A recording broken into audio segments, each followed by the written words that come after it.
আপনারা যারা দলের ত্যাগী নেতারা জনপ্রিয় নেতারা বাদ পড়েছেন তাদেরকে অবশ্যই দল মূল্যায়ন করবে আমি আশা করি। আপনারা সবাই ঐক্যবদ্ধ হয়ে ধানের শীষের পক্ষে কাজ করবেন।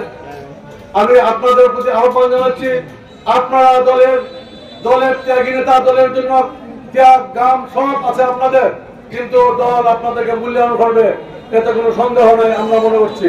আপনারা জানেন আজকে যে অবস্থা আছে, সামনে ফেব্রুয়ারিতে নির্বাচন। আমরা আশা করি বিএনপি যদি আমাদের সবাই বিভিন্ন বলে থাকতেই পারে, তারপরেই স্বাভাবিক বড় দল, কিন্তু সবাই ধানের শীষের পক্ষে আমরা ঐক্যবদ্ধ। মনের প্রতিযোগিতা যার যার, ধানের শীষ সবার, ধর্ম যার যার, ধানের শীষ সবার।